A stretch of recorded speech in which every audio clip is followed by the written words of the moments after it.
Williams. I'm here with the Texas Sealife Center, a wildlife hospital here on North Padre Island in Corpus Christi, Texas.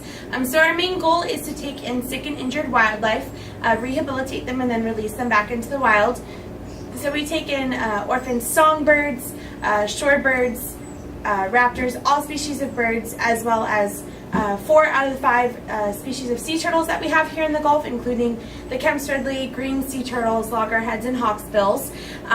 And so again, our goal is to take them into our hospital, make them better, whether it's an injury or they just need a little bit of groceries, and then we release them back into the wild.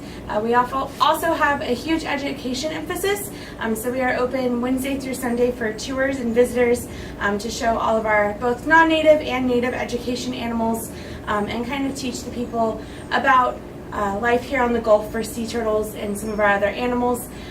For more information about us, our mission, or our office hours, please visit our website at www.texassealifecenter.org. This is a loggerhead shrike. We got him in as a little baby, and now he's grown into his adult feathers, and he's growing all those feathers in, and will soon be released in a couple weeks.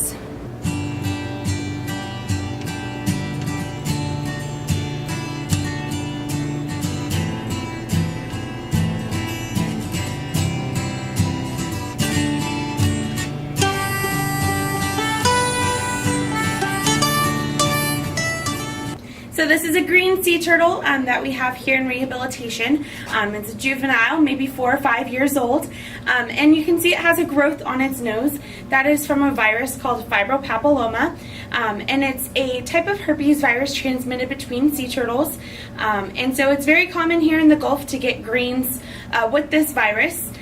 So what happens is once we get them in and they have these growths, we bring them into rehab, and then we surgically remove the growths. As you can see, this one grows on its nose. At some point in its time, this could impair his capabilities to breathe, eyes, which can cause them to go blind, and around all 4 flippers, which can restrict mobility. So although the virus is something that they will always struggle with, our hopes is by removing these growths, we give them a little bit longer and a better chance to reproduce out in the wild. So this is another green sea turtle that we have in rehab, again a juvenile.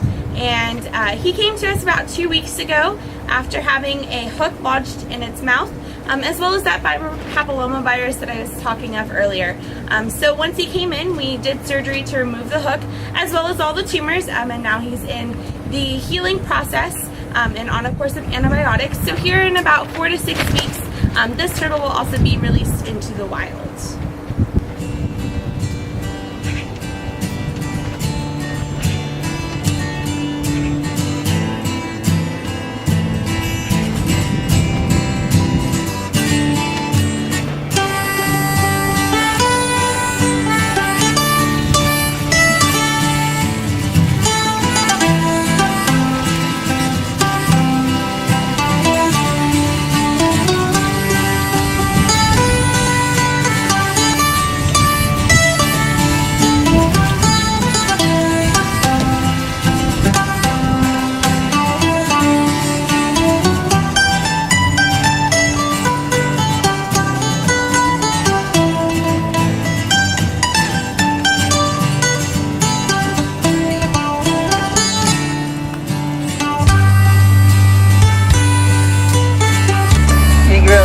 Their face. Oh, this is too cool.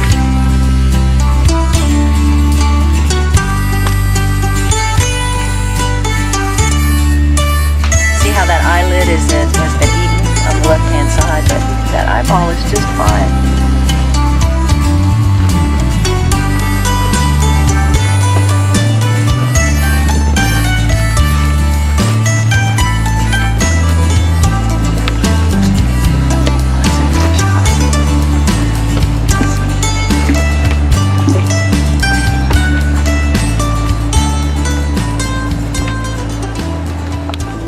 So you cut them all up, right? Yep.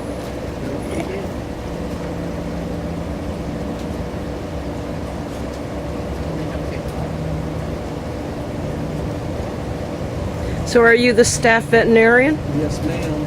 wonderful to meet you. And the director and the trash picker upper and The weed puller. the weed puller. You are associated with Padre Island National Seashore. Do you work in conjunction with them? Yeah, we have a collaborative effort with both the ARC out in Port Aransas and National Seashore. So Donna Shaver and Tony Amos, we kind of help both of them out. They're just a need. There's just so many turtles that come in and they need a vet. So this is the hospital for them. So if there's anything medical. So usually we get most of the severe medical cases and things like that.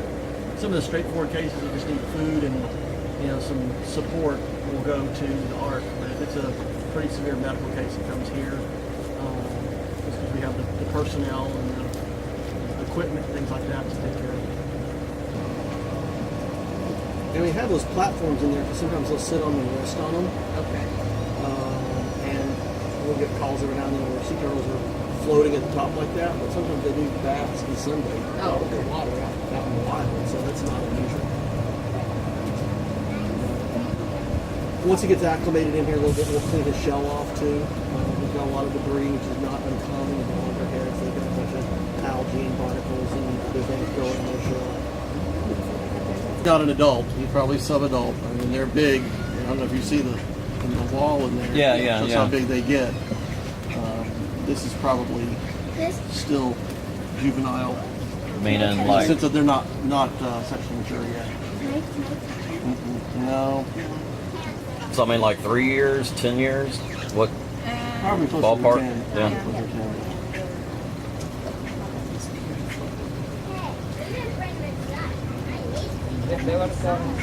You see, with him floating, I worry a little bit about pneumonia.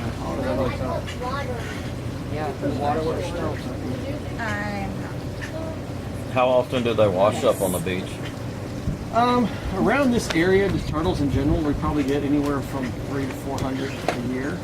Now, when we get a cold stun event, a bunch of the turtles come in because the temperatures drop really quick here and the water's shallow. I think one year we got in 1,400. These came in cold stunned. When the Laguna Madre gets 60 and below, the sea turtles can't regulate their body temperature, so they come to the surface and they're like frozen. And the wind takes them over to the land where they're vulnerable to coyotes, eats fish. Can you say the name of the species He's again? a Diamondback terrapin. He lives in brackish water, which is fresh and salt water. He's on the endangered species list, and this species won't be around much longer. He's got huge, wide legs with huge toenails.